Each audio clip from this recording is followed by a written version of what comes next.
भाई साथियों, दादा की संपत्ति में पोते का हक होता है। दादा कमाए और पोता खाए। यहाँ तक कि आपने ये भी सुना होगा कि दादा जो कमाते हैं वो अपने पोते के लिए ही कमाते हैं। मतलब कि कुल मिलाकर हमारे समाज में इस तरीके की जो प्रचलित कहावतें हैं वो कुल मिलाकर यही सिद्ध करती है कि दादा की किसी भी प्रॉपर्टी पे सिर्फ और सिर्फ उसके पोते का ही हक होता है। लेकिन साथियों, क्या आपको पता है कि ये कहावतें, ये बातें कहाँ तक सही हैं और हमारे देश के भारतीय कानून में इन कहावतों को क्या प्रारूप दिया गया है। शायद मेरी आज की ये वीडियो उन पोतों का दिल दुखा दे जो दादा की किसी भी संपत्ति में अपना हिस्सा, अपना हक समझते हैं। लेकिन ये बात कहाँ तक सही है, आज के इस वीडियो में इसी बात के बारे में कानूनी प्रारूप जानेंगे कि हमारे भारत देश के कानून में ये कहावतें, ये बात कहाँ पर आधारित होती हैं। क्या जैसा इन कहावतों में कहा जाता है वो सभी सत्य है। इस इम्पोर्टेंट वीडियो में दी गई जानकारी आपके लिए बहुत इम्पोर्टेंट है, इसलिए इस इम्पोर्टेंट छोटी सी वीडियो को एंड तक जरूर देख लेना। और वीडियो में दी गई जानकारी अगर आपको पसंद आए तो इसे लाइक करके हमारे चैनल को अपने सर्कल में शेयर और सब्सक्राइब करके हमें सपोर्ट जरूर करना, क्योंकि आप लोगों की जानकारी को समृद्ध करने के लिए इसी तरीके से इस चैनल पे पुलिस प्रशासन, कानून, नागरिकों के अधिकार और किसी क्राइम के इन्वेस्टिगेशन से जुड़े वीडियोस लेकर मैं लगातार रोज 6 बजे इस चैनल पे आता रहता हूँ। तो चलिए साथियों, इस वीडियो को शुरू करते हैं। साथियों, किसी भी व्यक्ति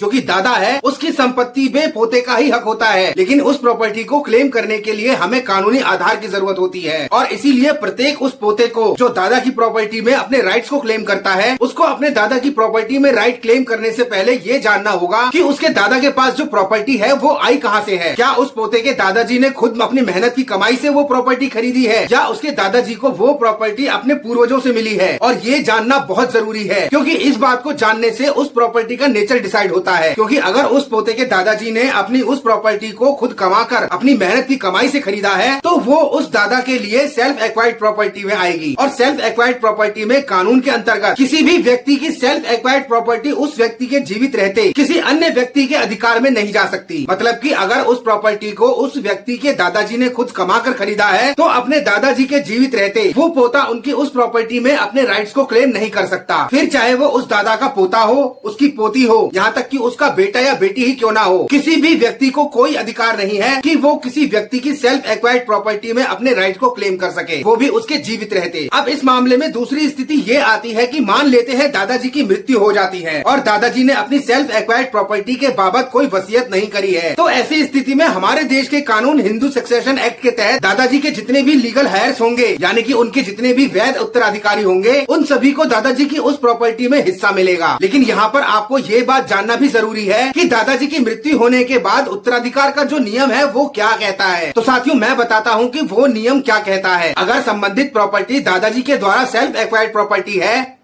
और दादाजी की मृत्यु